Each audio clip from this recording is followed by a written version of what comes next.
Jadi kalau kamu melihat orang-orang maksiat, pikiran kamu Allah yu'adzibuhum itu enggak fair. Bisa saja Allah yaghfiru lahum.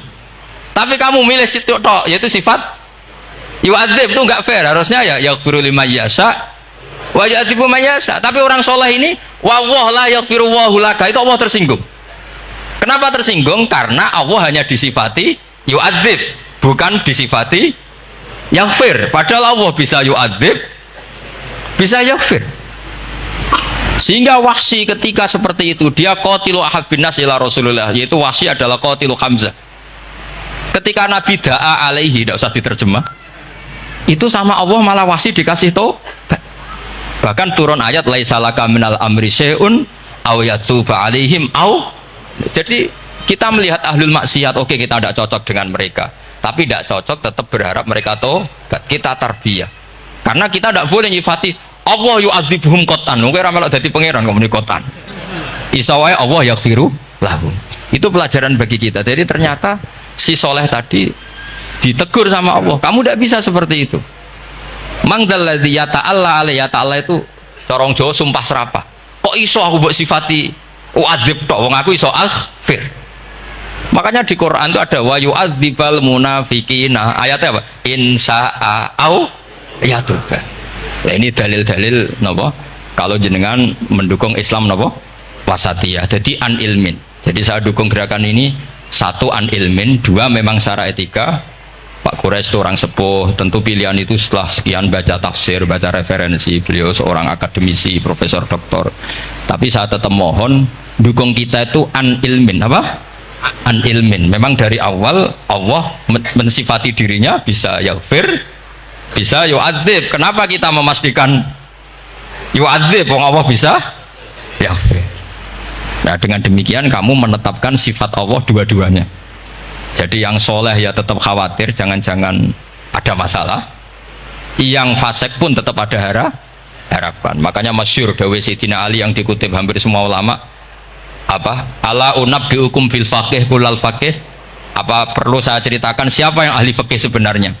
Apa kata Sayyidina Ali? Sebagian orang malah memarfukan ini ke Rasulullah Shallallahu Alaihi Wasallam. Kalaupun ini tidak hadis marfu, dawuh Sayyidina Ali pasti tercermin dari keinginan Rasulullah Shallallahu Alaihi Wasallam. Ketika Nabi ditanya siapa itu al-faqih kul al-faqih, atau Sayyidina Ali, malam yuknitin nas min rahmatillah walam yu'amminhum min makrillah. Apapun kondisinya orang, jangan putus asakan dari rahmatnya. Sehingga Nabi itu pernah sangat serius ngadepi orang-orang fasik, tapi setelah dimultazam sama Allah ditegur, kalau kamu begitu rahmat saya, kata Allah, kamu batasi. Semenjak itu Nabi terus rileks. Dan Nabi kalau ibadah itu mesti milih yang paling gampang. Ma khuyira Rasulullah sallallahu alaihi wasallam amroini ilakhtaro napa? Aisarahuma, pasti milih yang paling gampang. Termasuk Nabi unik itu tofa rohiban. Semua sahabat itu tofu musyatan, semua tawaf secara jalan. Tapi Nabi tofa rohiban. Jika kata ulama-ulama usul fikih, afdal mana? Ya afdal tawaf secara jalan, karena al-ajur bi qadrit tak. Tapi untuk Nabi itu afdal tofa rokiban. Kenapa? Karena Nabi adalah muallimul ummah, pengajar umat. Kalau Nabi tidak tofa rokiban, maka orang akan bilang syarat sahnya tawaf harus jalan. Barokahnya Nabi naik unta, orang mengesahkan tawaf secara rokiban. Tapi saya ini keterusan jangan nom-nom dong nganggo skuter kok teletabis. Ini kula ya ora cocok. Oh ya nak sing sepuh-sepuh itu cara kula berlebihan dah. Meskipun sah tapi kula nganti risih. Debuan terbenturan yang disai itu. Boyo itibak Nabi itu paling enggak ya kesamaan sepuhnya atau apa Nabi kan. Ini ndak, sementing sah apa? Wah repot ya. Terus bukti berdua gini, kalau Nabi itu ingin ibadah itu paling ringan. Suatu saat setelah Fathu Mekah, Nabi kayak apa rindunya sama Ka'bah al-Musyarrafah itu, sama Al-Ka'bah al-Musyarrafah. Nabi saking rindunya minta sama Abu Tolhah al-Hajabi itu. Minta Utsman ya, Utsman bin Tolhah al-Hajabi. Utsman namanya itu. Minta kunci terus masuk Ka'bah.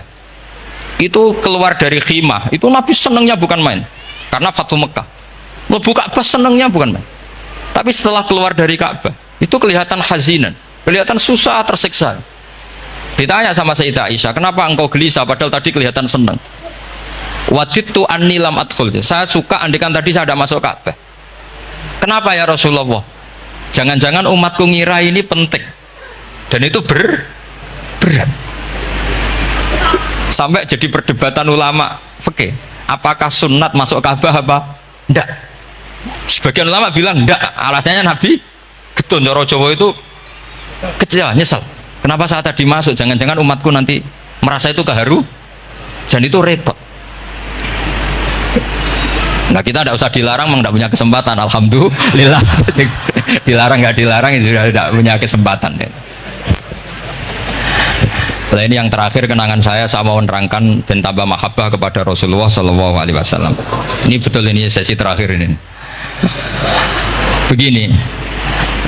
Salah sun mangkun nafihi wajadah halawatal iman. 3 hal ini kalau ada pada kamu atau pada siapa saja, maka menemukan halawatal iman, manisnya iman. Ini mungkin yang jarang dijelaskan orang adalah manis itu apa. Kata Ibnu Hajar al Asqalani sebagai pensarah Bukhari, termasuk manisnya manis adalah al-iltizat al-aqli, merasa nyaman secara berpikir. Nanti saya bacakan takbirnya sebelum saya tutup ngaji bareng ini. Begini misalnya, kita ngikuti Nabi Muhammad SAW. Tentu beliau punya al-jamalul wajhi, Nabi itu orang paling ganteng.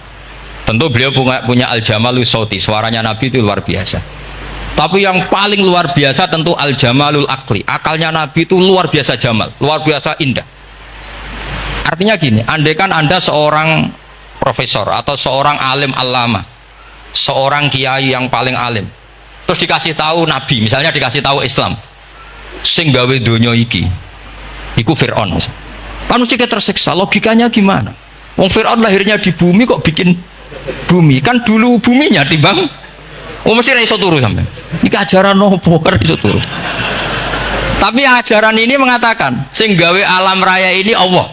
Allah itu awal, Allah itu qadim. Kan terus iso turu, wis adone lah. Nek sing gawe luwih dhisik. Paham ya? Terus sing gawe ku ala kulli syai'in qadir, wis adone lah, jenenge gawe alam mesti ala kulli syai'in qadir. Nah terus misalnya diajak paham ateis, alam ini ndak ada, kemudian ada, penciptanya apa? Ya ketiadaan. Oh ora iso turu sampean. Bagaimana mungkin al-adam yakhluqu maujudan, alam yang maujud diciptakan oleh Adam? Oh ora iso turu sampean.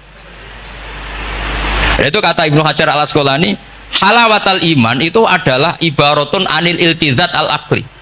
Halawatul iman dan ibaratun anil iltizat, agama ini nyaman secara akal. Kita disuruh menuhankan zat yang sifatnya itu luar biasa. Allah adalah qadim, tentu pencipta lebih dulu timbang yang diciptakan. Kan enak, keren kan? Terus alam yang maujudat, hadil maujudat khalaqaha wajibul wujud. Ini maujudat diciptakan zat yang super wujud, yaitu wajibul, kan iso turu sampai. Oke, masuk akal. Nah, misalnya itu sampai dikabari hadil maujudat khalaqahal adam. Ini maujudat diciptakan ketiadaan. Mesti kalian mikir ini waras tau ora sing ngene gitu. Ya itu jadi apa? Kita halawatul iman tuh usahakan maknanya sampai ngalami al-iltizat al-aqli, apa? Al-iltizat. Saya baca takbirnya saja, ini di kitab saya Fathul Bari. Ini di juz 9, di kitab saya halaman 193 ya. Karena mungkin sampean beda cetakan atau enggak ada nomornya karena enggak punya, enggak tahu saya. Banyak ini tak. Tapi ini nanti saya tak tinggal di Mas Wafa ini. Nanti yang enggak boleh di ngopi saja, di foto aja. Lumayan ben ngaji ku nganggo kitab ben kok wong alim gitu, keren ya itu. Saya baca Bismillahirrahmanirrahim. Halawatul iman. Beliau ngendikan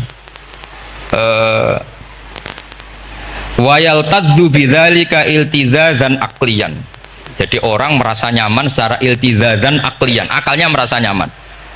Idzil iltizat al-aqliyu idrakuma huwa kamalun wa khairun min haitsu huwa kadzalik. Jadi beliau mencontohkan gini, kamu disuruh minum obat. Beliau contohnya itu kamu disuruh minum obat. Tentu secara watak kamu tidak senang karena obat itu pahit.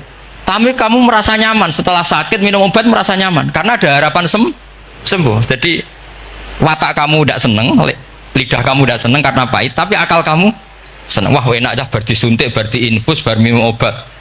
Berarti itu namanya iltizazan aklian, akal kamu merasa apa? Nyaman karena telah melakukan sesuatu yang sesuai akal. Tak baca ya, misalnya al murad bil hubbi huwa al hubbul akli alladhi huwa itharu ma yaqtadi al aqlu salimu rujhana wa in kana ala khilafi hawan nafsi kal marid yu'afu ad-dawa bi tab'i fayanfaru anhu wa yamilu ilai bi muqtado akli. Kayak kita sakit tentu dioperasi itu tidak senang, bayang wedhus apa usus dewedel-edel kan nggak senang secara hawan nafsi, paham ya? Tapi secara akal karena kamu divonis usus buntu, senang mana setelah dioperasi sama sebelumnya? Lah senang dioperasi itu namanya al-iltizat al-akli. Ini kata Ibnu Hajar al-Asqalani.